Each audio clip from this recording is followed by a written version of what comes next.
Naranasan mo na bang pumasok sa isang kwarto na puno ng mga ngiti, ngunit may pakiramdam kang may kakaibang hindi tama? Parang may congratulations na may nakatagong sana madapa ka na nakatago sa likod nito. Ang inggit at kasinungalingan ay bihirang magpakita ng kanilang tunay na anyo. Nagmumukha silang magiliw at nagsasalita ng mga matatamis na salita. At kung hindi ka mag-iingat, hindi mo sila mamamalayan. Iyon ang nakakatakot na bahagi. Ang mga pinakamapanganib na tao ay hindi yung malalakas magbigay ng kritisismo, kundi yung tahimik na nagkukunwaring masaya at pumapalakpak habang lihim na umaasa na magkamali ka. Isipin mo na lang na ni-promote ka, nasa alapaap ka. Ngunit habang lahat ay nagse-celebrate, mapapansin mong may isang kaibigan na ang ngiti ay hindi umaabot sa kanilang mga mata. Tama ang tunog ng palakpakan, pero may mali sa pakiramdam. Hindi ka tinatablan ng iyong mga instingto. At kung may natutunan tayo mula sa Stoicism, ito iyon: magtiwala sa iyong rason kaysa sa ingay sa paligid. Sa video na ito, ibubunyag ko ang 10 makapangyarihang estratehiya ng Stoic upang makita ang inggit at pandaraya bago pa man nila maabot ang iyong kapayapaan. Hindi lang ito mga teorya, mga walang panahong kasangkapan ito upang matulungan kang protektahan ang iyong isipan, relasyon at enerhiya. Kung handa ka nang magtayo ng buhay na napapalibutan ng katotohanan, hindi ng mga nakatagong agenda, pindutin ang subscribe button, i-ring ang bell, at mag-iwan ng komento na nagsasabing, handa na akong magkaalaman. Tara, simulan natin. Numero 1, obserbahan ang kanilang mga kilos. Isa sa mga pangunahing aral ng Stoic philosophy ay ito: huwag magtiwala sa mga salita, magtiwala sa mga kilos. Madaling magsalita. Sinuman ay kayang magsabi ng tamang bagay, lalo na yung may bagay na nais makuha. Ngunit ang mga kilos ay hindi nagsisinungaling. Ipinapakita nila ang katotohanan na itinatago ng ibang tao sa likod ng papuri, alindog, o mga piniling salitang maingat. Ang isang Stoic ay hindi madaling matitinag ng palabas. Matiyaga siyang nagmamasid. Tinitingnan ng tahimik na sandali kung kailan nagsisimulang magkasalungat ang kilos at mga pangako. Diyan bumabagsak ang maskara. Ang aral na ito ay hindi lang pilosopikal. Ito ay praktikal na proteksyon. Ang mga taong inggit na inggit sa iyo ay kadalasang sila ring pinakamalakas magkunwaring sumusuporta sa iyo. Palakpakan kanila kapag ikaw ay nagtagumpay, ngunit ang kanilang mga mata ay maghahayag ng katotohanan. Magbibigay sila ng papuri sa harap ng nakararami, ngunit magtatanim ng binhi ng pagdududa sa likod ng mga pinto. Hindi kanila sasabotahin ng deretsahan. Ang gagawin nila ay mawawala kapag kailangan mo ng suporta, ipagpapaliban ang iyong progreso, o hindi tutulungan kapag pinakakailangan mo. Tinuruan tayo ng Stoicism na huwag mag-react ng may kapaitan, kundi ng may kalinawan. Sabi ni Marcus Aurelius, huwag nang sayangin ang oras sa pag-aaway tungkol sa kung ano ang dapat na katangian ng isang mabuting tao. Maging isa. Huwag magpakasubsob sa mga sinasabi ng mga tao. Panoorin ang kanilang ginagawa. Ang prinsipyong ito ay hindi lang nakakatulong upang makita natin ang iba ng malinaw, kundi hinihikayat din tayo na maging mas tapat sa ating sarili. Kung inaasahan natin ang konsistensya mula sa iba, kailangan din natin itong ipamuhay. Ang katotohanan ng karakter ng isang tao ay nahahayag kapag walang nakakakita. Tinutupad ba nila ang kanilang salita? Dumadating ba sila kapag wala namang makukuha? Diyan nakatira ang integridad. At iyon ang natutunan ng isang Stoic na pahalagahan, hindi mga salita, kundi mga patunay. Sa isang mundong puno ng mga magaling magpanggap, Nakasalalay ang iyong kapayapaan sa iyong kakayahang makilala ang tunay. Magtiwala sa mga kilos, palaging nagsasabi ng katotohanan. Numero 2, suriin ang kanilang reaksyon sa iyong tagumpay.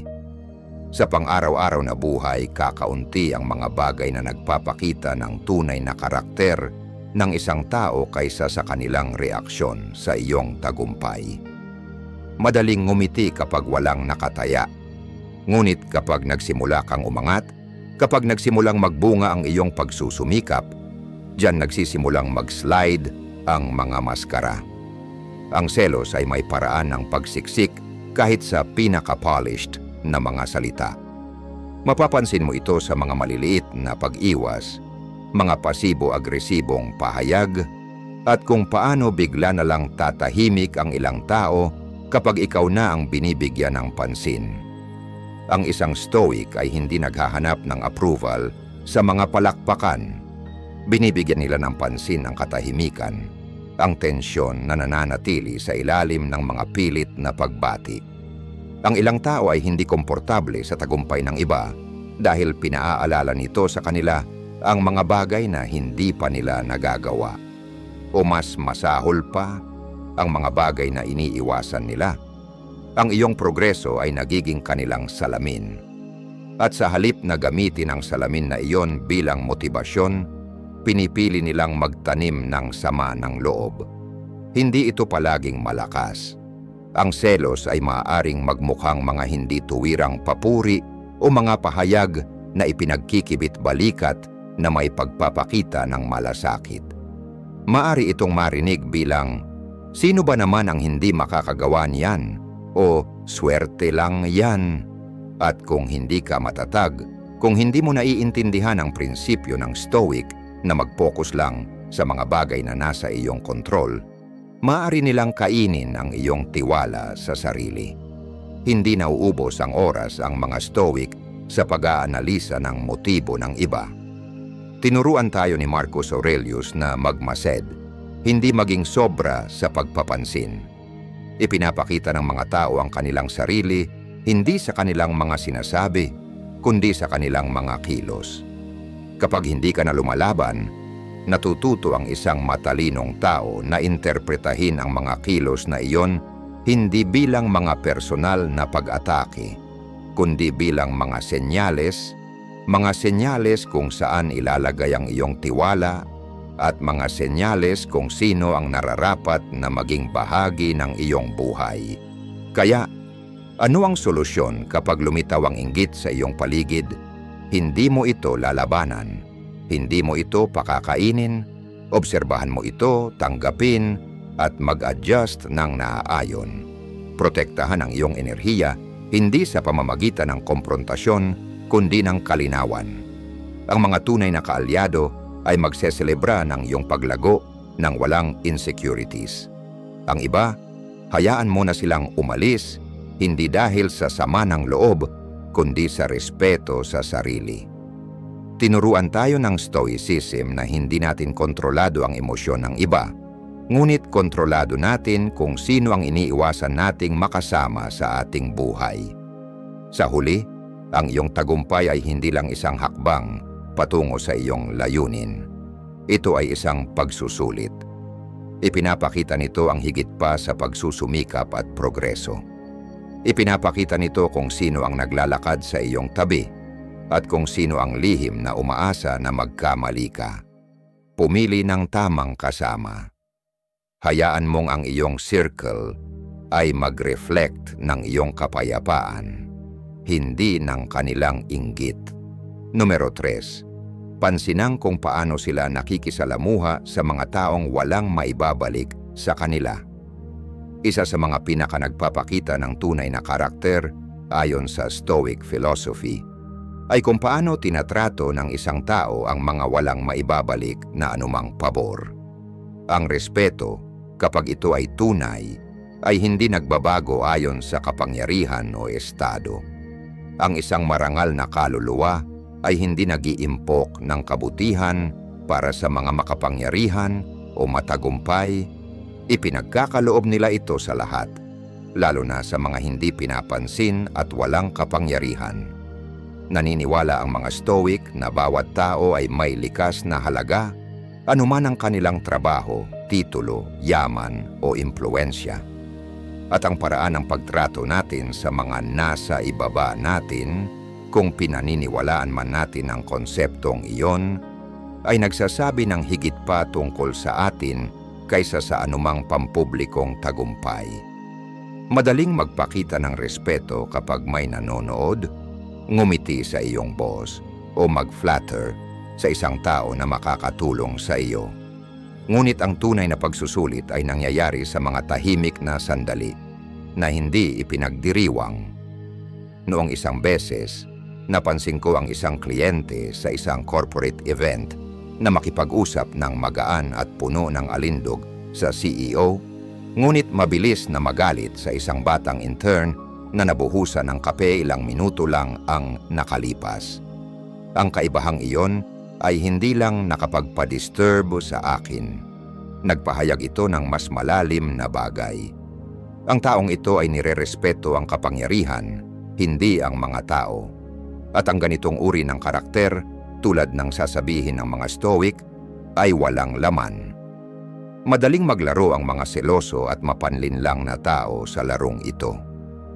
Mabait at magiliw sila kapag ito ay kapaki-pakinabang sa kanila, ngunit kapag sila ay nasa paligid ng isang tao na itinuturing nilang nasa ibaba nila, doon nagsisimulang mag-slide ang maskara.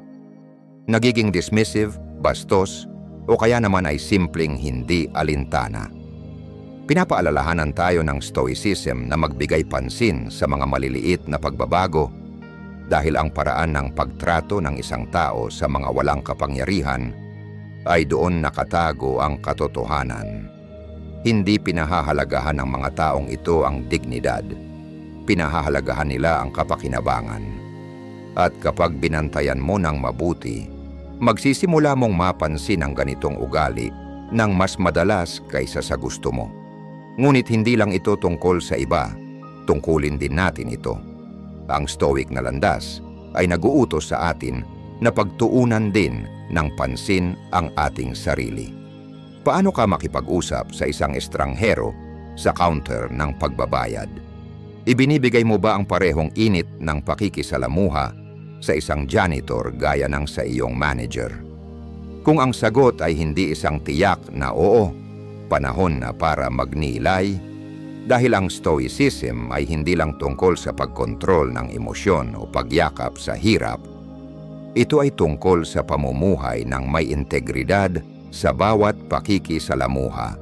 Gaya ng sabi ni Seneca, kung saan may tao, may pagkakataon para sa kabutihang loob.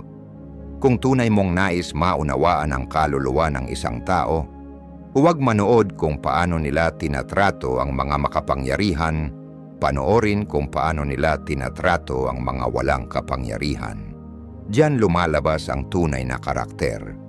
At iyon ang klase ng kamalayan na hinihikayat ng Stoicism na isabuhay, hindi lang upang protektahan ang ating sarili mula sa panlilinlang, kundi upang maging mas mabuti at mas matalinong mga tao. Numero 4. Ay distinguish ang papuri at ang pagpapapuri. Ang labis na pagpapapuri ay isa sa mga tahimik na panganib na kadalasang nagtatago sa anyo ng kabutihang loob. Hindi ito agad nagpapakita ng mga red flags. Sa katunayan, magaan ang pakiramdam kahit nakakaaliw pa. Ngunit tinuturuan tayo ng Stoic philosophy na huwag magpatalo sa mga emosyon na mababaw. Ang maganda sa pakiramdam ay hindi laging mabuti. Ang mga papuri, kapag sobra o hindi, naayon sa sitwasyon, ay madalas na may kinalaman sa intensyon ng iba kaysa sa iyong karakter. At kapag nabiktima ka nito ng bulag, maaring magdulot ito ng malubhang epekto. Ilang taon na ang nakalipas, nakipagtulungan ako sa isang business partner. Tawagin na lang natin siyang Rick. Nagkakilala kami sa pamamagitan ng mga mutual na contact. Parehong nasa huling bahagi na kami ng 40 taon noon, at siya ay nagpakita bilang matalim, matalino, at bukas sa pagpapapuri. Sa bawat pagpupulong madalas niyang sabihing, ikaw ang nagdudugtong ng operasyon na ito. Hindi ko alam kung paano mo napapalakad lahat ng ito ng ganoon kabilis. Pinupuri niya ang aking instincts, ang aking pamumuno, pati na rin kung paano ko hinahandle ang mga maliit na usapan sa mga kliyente. Hindi ako immune dito. Matapos ang mga dekadang pagpupursige ng paggawa ng mabigat na trabaho na walang masyadong papuri, ang mga salitang iyon ay tumama sa isang sensitibong parte ng aking puso. Nagsimula kong pagkatiwalaan siya ng higit pa kaysa sa nararapat. Ang hindi ko napansin hanggang sa huli ay nasa likod ng lahat ng mga papuri na iyon. Hindi naman pala siya tumutulong ng pantay. Siya ang charm sa mga kliyente habang ako ang gumagawa ng malalaking trabaho. Sinadyang iniiwas niya ang kredito sa kanyang sarili sa mga usapan na hindi ako kasali. At tahimik siyang nagpoposisyon para agawin ang pinakamahalagang deal para sa aming dalawa. Nang magsimulang magbukas ang lahat, hindi ako nakaramdam ng pagtataksil, kundi ng pagiging hangal. Hangal dahil pinayagan kong ang pagpapapuri ay mag-distract sa akin mula sa katotohanan. Hangal dahil binaliwala ko ang isang bagay na laging itinuro ng Stoicism sa akin. Ipinapakita ang karakter sa mga kilos, hindi sa mga salita. Sumulat si Marcus Aurelius, kung may magpapakita sa akin na ang aking iniisip o ginagawa ay hindi tama, ikalulugod kong magbago. Dahil hinahanap ko ang katotohanan na hindi nakakasama sa sinuman. Masakit ang quote na ito lalo na pagkatapos ng lahat ng nangyari dahil nandyan na ang mga palatandaan. Mga missed na deadline, malalabong sagot, sobrang pagsasalita at kulang sa paggawa. Ngunit binaliwala ko ang mga ito. Nais kong maniwala sa magagandang salita kaysa sa mga katotohanan. Itinuro sa akin ang karanasang iyon na ang labis na papuri ay hindi laging isang komento ng kabutihan. Minsan ito ay isang smoke screen. Ang mga seloso o opportunistic na tao ay hindi palaging nagpapakita ng matalim na mga tingin. Minsan nagpapakita sila na may ngiti, tinatawag kang brilliant, umaasang magiging abala ka sa pagtanggap ng papuri at hindi mapapansin ang kutsilyo na pinapatalas sa likod mo. Kaya maging mabait, oo, ngunit maging mapanuri. Kapag ang isang tao ay nagpapapuri sa iyo ng sobra, maghinay-hinay, makinig, obserbahan. Tanungin ang sarili, tinutulungan ba ako ng taong ito kapag wala nang nakakakita? Ang kanilang mga kilos ba ay kaakibat ng kanilang mga salita? Itinuturo sa atin ng Stoic na karunungan na manatiling matatag, hanapin ang kapayapaan sa sariling pagkilala, hindi sa mga palakpakan. Dahil kapag nawala na ang papuri at lumabas ang katotohanan, nais mong tumayo sa isang matibay na pundasyon.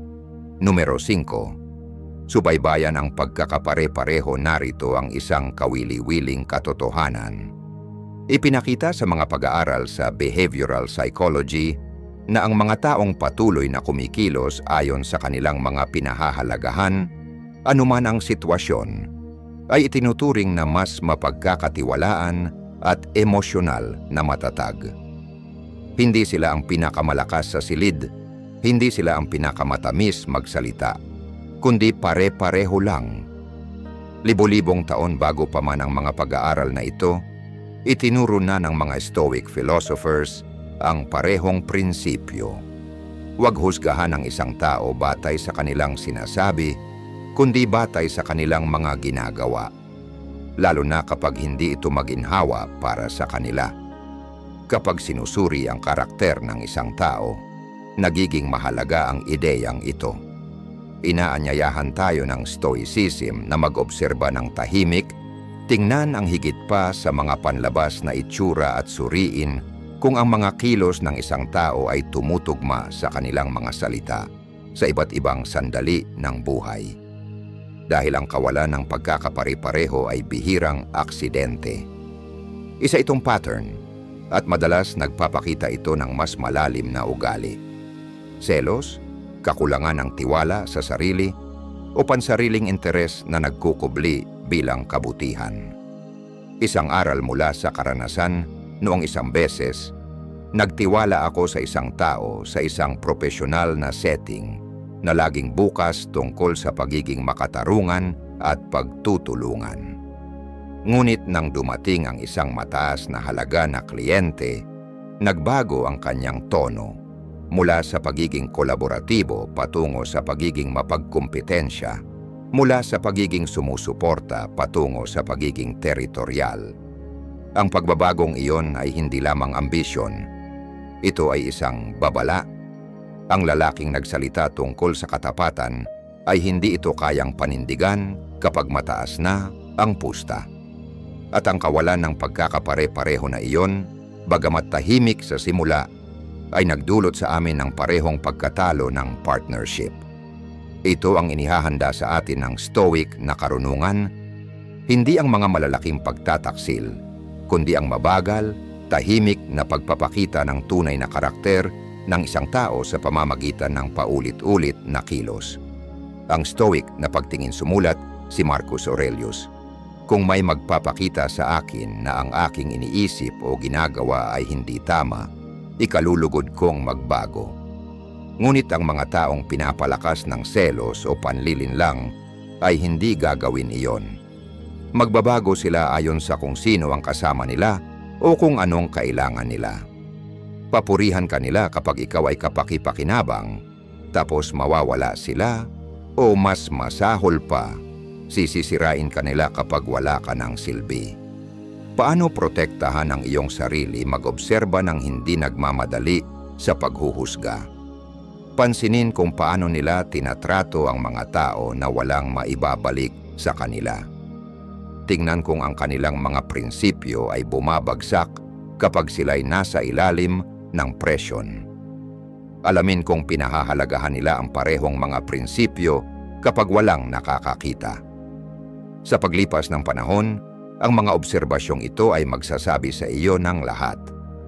Ang pagkakapare-pareho sa kilos ay isa sa mga pinakamalinaw na palatandaan ng isang tapat at matatag na tao. At kapag nagsimula ka ng mapansin kung gaano ito kabihira, hindi ka na magugulat kapag ang mga tao ay nagpapakita ng kanilang tunay na mukha. Handa ka na lang. Iyan ang stoicism sa galaw. Tahimik, malinaw, at palaging isang hakbang ng maaga sa unos. Numero 7. Obserbahan ang kanilang attitude. Kapag kinokritika si Marcus Aurelius, isa sa pinakamagaling na stoic na pilosopo, ay nagsabi, "Kung may magpapakita sa akin na ang aking iniisip o ginagawa ay hindi tama, ikalulugod kong magbago dahil hinahanap ko ang katotohanan na hindi nakakasama sa sinuman." Ang sipi na ito ay kumakatawan sa diwa ng karunungan at pagiging tapat. Ang isang stoic ay hindi tinitingnan ang kritisismo bilang isang personal na atake, kundi bilang isang pagkakataon na mag-grow. Kapag ang layunin mo ay katotohanan, hindi ang ego, hindi ang hitsura, ang pagwawasto ay nagiging kasangkapan, hindi isang banta. Ang hindi komportableng katotohanan. Karamihan sa mga tao ay hindi ganoon kabukas, lalo na ang mga pinapalakas ng selos o kakulangan ng tiwala sa sarili. Kapag kinaharap ng kritisismo, hindi sila nagmumuni, sila'y bumabawi. Iniiwasan nila ang sisi, dinidiskwento ang nagbigay ng kritisismo o nagiging defensive. Ang kanilang reaksyon ay hindi tungkol sa pagprotekta sa katotohanan. Ito ay tungkol sa pagprotekta sa kanilang mahina na imahe ng sarili. Madalas dito nagtago ang selos sa likod ng malalakas na dahilan, matatalim na sagot, o pilit ng ngiti na nagtatago ng kanilang hindi pagnanais na magbago. Ang pag-uugali sa ilalim ng presyon ay nagpapakita ng katotohanan. Itinuturo ng stoicism na kung paano tumugon ang isang tao sa presyon ay nagpapakita ng kanilang karakter. Ang malalakas, tinatanggap ang feedback nang hindi nawawala ang kanilang composure. Nakatanim sa kanilang sarili ang kamalayan, nakikita nila ang kritisismo bilang isang pagkakataon upang mag-improve. Ang mahihinang, sumabog, huminto o nagtatampo sa pinakamaliit na suhestyon. Natatakot silang makita ng malinaw, isang takot na nagiging dahilan ng panlilinlang, pagmamanipula at mababaw na relasyon. Paano makikilala ang pagkakaiba magtanong ng mga ganitong katanungan kapag nagmamasid sa reaksyon ng isang tao sa kritisismo? Nagmumuni ba sila at nag-grow o nagre-resist at nagagalit?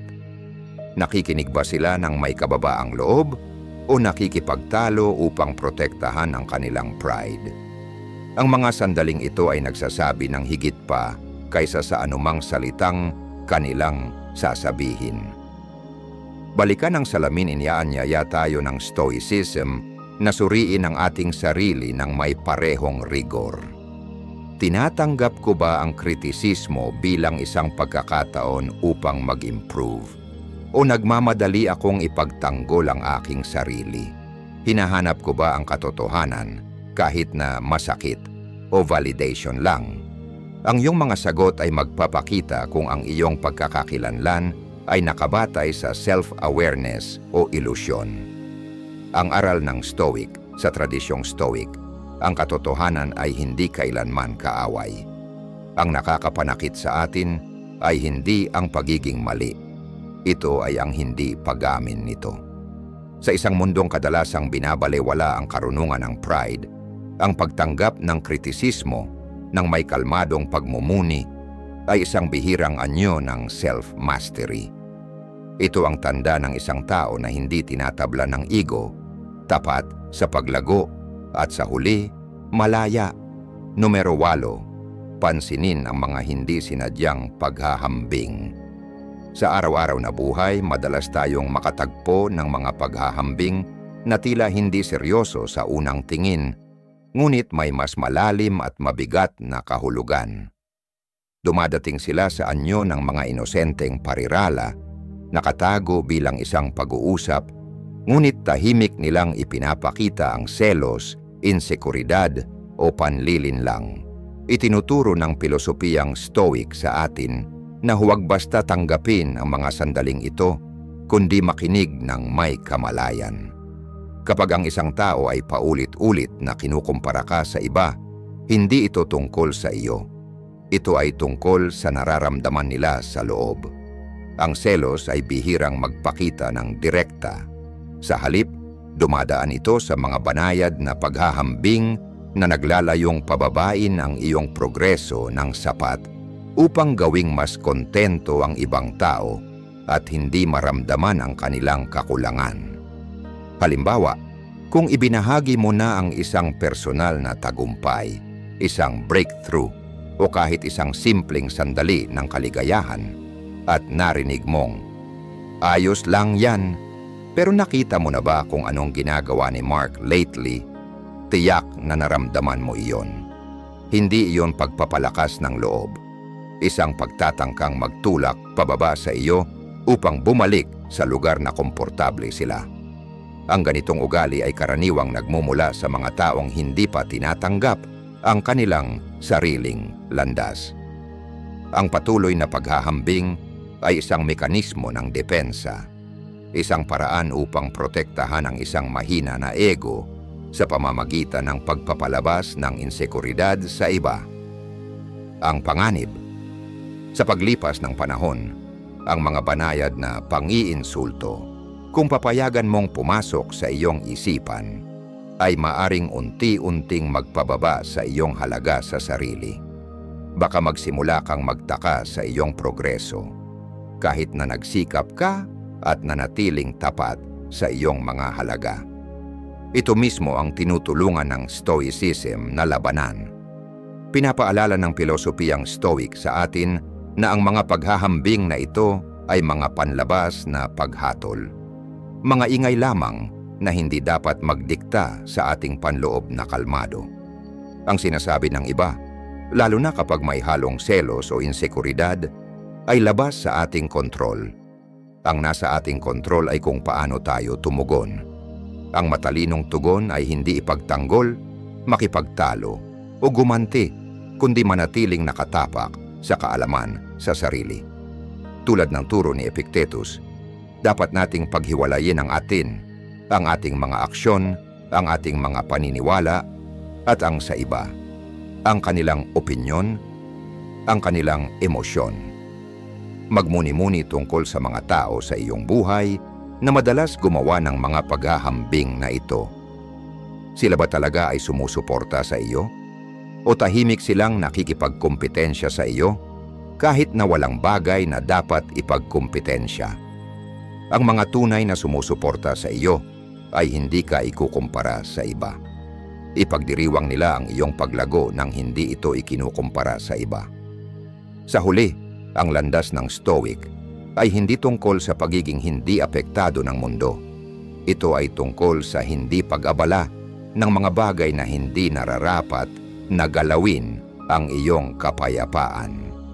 At wala nang higit pang hindi karapat-dapat diyan kaysa sa mga mababaw na opinyon ng mga tao na patuloy pang nakikipaglaban sa kanilang sariling hindi naayos na selos.